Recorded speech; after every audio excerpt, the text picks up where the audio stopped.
va voir aujourd'hui est le résultat d'un an et demi de travaux.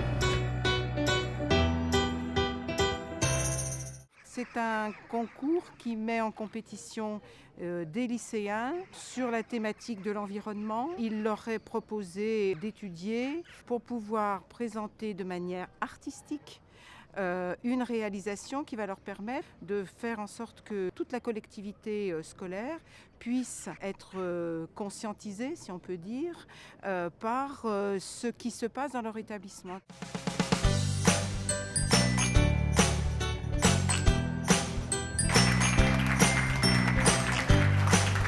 Le leitmotiv, c'était on utilise les compétences de chacun au mieux.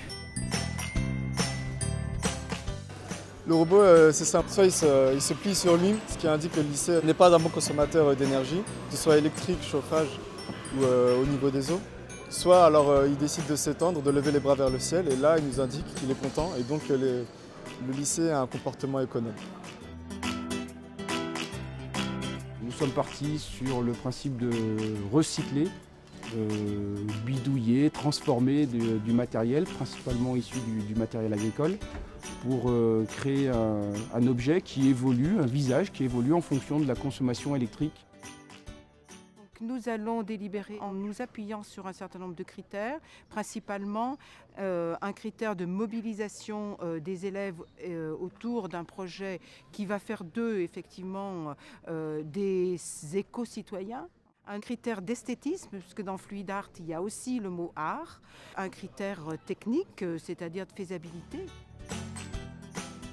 Cette boule représente la consommation en électricité du pôle scientifique. Plus elle roule et moins nous avons consommé par rapport à J-7. Les serveurs envoient les informations jusqu'au microcontrôleur qui se trouve dans le sol. Waouh! Tu dis que je suis animé par le soleil?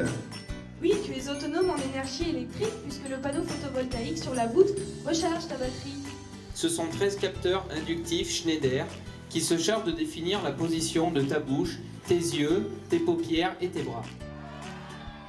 Donc là on voit que vendredi, il y a beaucoup plus de consommation du fait qu'il y avait de l'activité dans le lycée. EDI est aussi un support pédagogique d'activité pour les élèves de maintenant et les futures promotions à venir.